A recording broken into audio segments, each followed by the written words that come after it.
Hello viewers, welcome to another blog. আমি doctor Joydeb.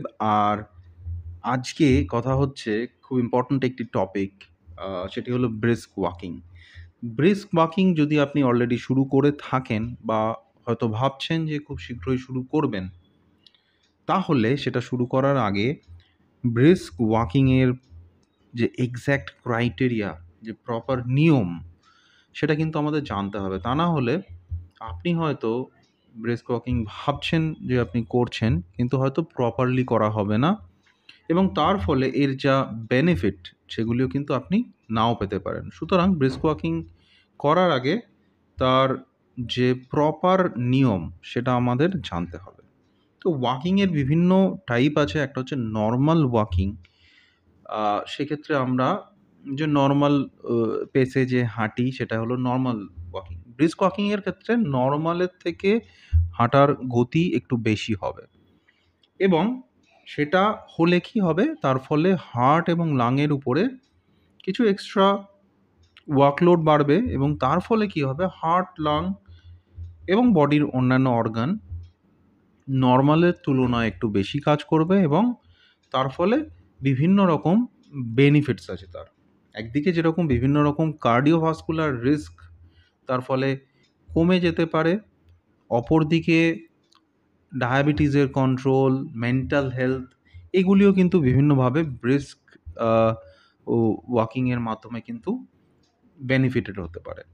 তো এবার আমরা প্রথমেই চলে আসি যে ব্রিস্ক ওয়াকিংয়ের নিয়ম, প্রপার নিয়ম, কিভাবে ব্রিস্ক ওয়াকিং করতে হবে, তাহলেই আপনি কিন্তু এর থেকে সবথেকে বেশি লাভ পেতে পারেন। তার তার জন্য আমাদের দু একটি জিনিস একটু জানতে হবে। তার মধ্যে একটি হলো target heart rate. Target heart rate বলতে কি বোঝায়, যে ব্রিস্ক ওয়াকিং যখন আপনি করছেন সেই সময় আপনার হার্ট রেট কত হলে আপনার ব্রিস্ক ওয়াকিং প্রপারলি হচ্ছে সেটা বোঝা যাবে। তো টার্গেট হার্ট রেট জানতে যেটা করতে হবে, আপনার ধরে নিন আপনার বয়স হচ্ছে 40 ইয়ার্স। তাহলে আপনার টার্গেট হার্ট রেট জানতে প্রথমে যেটা করতে হবে, 220 থেকে আপনার বয়সকে মাইনাস করতে হবে, অর্থাৎ 220 মাইনাস 40, তাহলে কত হলো, 180। তো এই 180 হলো আপনার ম্যাক্সিমাম হার্ট রেট। তো এর 50-70% হলো আপনার টার্গেট হার্ট রেট। অর্থাৎ যদি এর 50-70% ধরে নিই, 50%, 180-র 50% হলো 90। সো আপনি যখন ব্রিস্ক ওয়াকিং করছেন তখন আপনার হার্ট রেট হওয়া উচিত, আপনার যে ম্যাক্সিমাম হার্ট রেট তার 50-70%। এটা হলো টার্গেট হার্ট রেট। অর্থাৎ সহজ করে যদি বলতে মোটামুটিভাবে বলা যায় যে আপনি যখন হাঁটছেন, ব্রিস্ক ওয়াকিং করছেন, সেই সময় যদি আপনার হার্ট রেট অ্যারাউন্ড 100 বা তার বেশি, সামান্য বেশি কম হতে পারে, যদি অ্যারাউন্ড 100 হয় তাহলে ইনডাইরেক্টলি ধরে নেওয়া যায় যে আপনি প্রপারলি ব্রিস্ক ওয়াকিং করছেন। এছাড়াও ব্রিস্ক ওয়াকিং প্রপারলি হচ্ছে কিনা বোঝার আর কি কি উপায় আছে। ব্রিস্ক ওয়াকিং যদি আপনি করেন, সেই সময় করতে করতে আপনি যদি কথা বলেন, তো আপনি হয়তো কথা বলতে পারবেন এবং সেই কথা বলার সময় সামান্য শ্বাসের সমস্যা হতে পারে, সামান্য সমস্যা হতে পারে, কিন্তু ব্রিস্ক ওয়াকিং করার সময় আপনি মোটামুটিভাবে কথা কিন্তু বলতে পারেন। কিন্তু কেউ যদি চান, চেষ্টা করেন, গান কিন্তু গাইতে পারবেন না। কেউ যদি ব্রিস্ক ওয়াকিং করতে করতে যদি গান গাইতে পারেন, তাহলে ধরে নিতে হবে যে তিনি ব্রিস্ক ওয়াকিং করছেন না, তিনি নর্মাল পেসে হাঁটছেন। তো এটা আরেকটি ব্যাপার। এটিও আপনাদেরকে খেয়াল রাখতে হবে ব্রিস্ক ওয়াকিং করার সময়। তো একটা হলো টার্গেট হার্ট রেট দেখে আপনি করতে পারেন। সেকেন্ড হচ্ছে ব্রিস্ক ওয়াকিং করার সময় কথা বললে আপনি হয়তো নর্মাল যে সেন্টেন্সগুলি ইউজ করেন সেগুলি হয়তো সামান্য সমস্যা হয়েও আপনি কিন্তু টিল কন্টিনিউ করতে পারবেন, কিন্তু গান কোনোভাবেই গাইতে পারবেন না। এবং আরও একটি ব্যাপার, সেটা হলো যে ব্রিস্ক ওয়াকিং করার সময় মোটামুটিভাবে কিন্তু ইউজুয়ালি ঘাম হয়ে থাকে। তো এই ব্যাপারগুলি আপনাকে খেয়াল রাখতে হবে। তো আমি স্ক্রিনে একটি চার্ট শেয়ার করছি, সেখান থেকে মোটামুটিভাবে আপনি বুঝতে পারবেন যে আপনার বয়স অনুযায়ী আপনি যদি ব্রিস্ক ওয়াকিং করেন সেই সময় আপনার কত হার্ট রেট হওয়া উচিত। যেমন যদি আপনার বয়স 20 হয়, সেক্ষেত্রে আপনার হার্ট রেট মোটামুটিভাবে 100 থেকে 170 বিটস পার মিনিট হতে হবে। 30 হলে আপনার হার্ট রেট 95 to 162 বিটস পার মিনিটের মধ্যে হতে হবে। 45 হলে 88 to 149, 50 ইয়ার্স হলে 85 to 145, এরকম একটি চার্ট আছে, এটি আপনি দেখে নিতে পারেন। তো এখান থেকে আপনি আপনার বয়স অনুযায়ী আপনার ব্রিস্ক ওয়াকিংয়ের সময় আপনার heart rate, ideal heart rate কত হওয়া উচিত সেটা আপনি বুঝতে পারবেন। এরপরে চলে আসি খুব একটি গুরুত্বপূর্ণ ব্যাপারে, কতক্ষণ ব্রিস্ক ওয়াকিং ডেইলি করতে হবে, সপ্তাহে কতটা সময় ব্রিস্ক ওয়াকিংয়ের পিছনে দিতে হবে।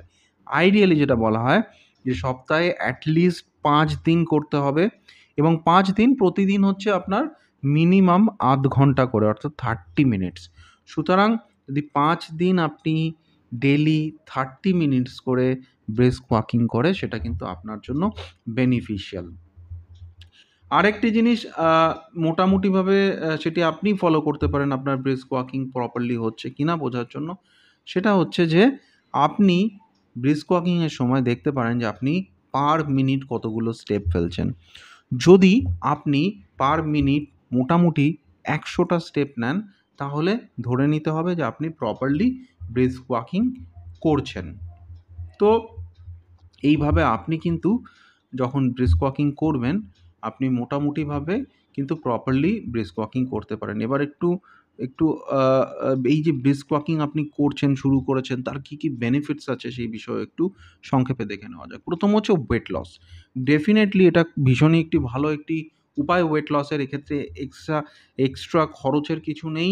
খুব মিনিমাম রিকোয়ারমেন্ট থাকে এর জন্য। কী থাকে রিকোয়ারমেন্ট? একটা পেয়ার অফ যে ওয়াকিং ও রানিং শু লাগবে, আর মোটামুটিভাবে খুব টাইট নয় এমন পোশাক লাগবে। এটা হলেই আপনার হয়ে যাবে। এর থেকে এক্সট্রা অ্যাডিশনাল খুব বেশি রিকোয়ারমেন্ট নেই। সুতরাং এটা ওয়েট লস করার একটি খুব ভালো প্রক্রিয়া। সেকেন্ড হচ্ছে যে আপনার কার্ডিওভাস্কুলার হেলথ, অর্থাৎ হার্টের হেলথ যেটা, সেটা কিন্তু মেইনটেইন করতে এই ব্রিস্ক ওয়াকিং ভীষণভাবে হেল্প করে। এবং কিছু স্টাডিতে দেখা গেছে যে কেউ যদি সপ্তাহে 5 দিন 30 মিনিট করে ব্রিস্ক ওয়াকিং করেন, তাহলে কিন্তু তার লো ডেনসিটি লাইপোপ্রোটিন বা এলডিএল কোলেস্টেরল, যেটিকে ব্যাড কোলেস্টেরল বলা হয়, সেটির কিন্তু লেভেল নর্মালের তুলনায়, বলবো না, সেটির লেভেল হচ্ছে যে কমতে পারে। নেক্সট হচ্ছে ব্লাড প্রেশার কন্ট্রোলে থাকে আপনি যদি প্রপারলি ব্রিস্ক ওয়াকিং করেন। ব্লাড সুগার লেভেল মেনটেন করতে সাহায্য করে ব্রিস্ক ওয়াকিং। এছাড়াও মেন্টাল হেলথ মেনটেন করতেও কিন্তু সাহায্য করে। অনেক সময় কি হয় যে আমরা সারাদিনে কাজের শেষে যখন বাড়ি ফিরি, আমাদের অনেক বেশি দুর্বল লাগে, বিভিন্ন রকম নেগেটিভ থটস হয়তো আমাদের মধ্যে কাজ করে, অনেকের মধ্যে থাকে। তো সেক্ষেত্রে কিন্তু ব্রিস্ক ওয়াকিং যারা রেগুলার করেন, তাদের মধ্যে দেখা যায় যে তাদের মেন্টাল হেলথ কিন্তু বেটার থাকে। তো আজকের ব্লগে আমরা জানলাম যে ব্রিস্ক ওয়াকিংয়ের এক্স্যাক্ট নিয়ম কী কী আছে। আপনি যদি ভেবে থাকেন ব্রিস্ক ওয়াকিং শুরু করবেন, তো ব্লগটি আপনি দেখলে আপনার একটা আইডিয়া হবে যে প্রপারলি ব্রিস্ক ওয়াকিংয়ের জন্য আপনাকে কী কী করতে হবে। ব্লগটি যদি ভালো লাগে একটি লাইক দিতে ভুলবেন না। চ্যানেলে নতুন হলে চ্যানেলটি সাবস্ক্রাইব করে অল নোটিফিকেশান অন করতে ভুলবেন না। আর যদি মনে হয় যে ভিডিওটি কারোর প্রয়োজনে আসতে পারে, তাহলে আপনি ভিডিওটি তার সাথে সোশ্যাল মিডিয়াতে শেয়ারও করতে পারেন। Till then, take care and stay fit, be healthy. Thank you.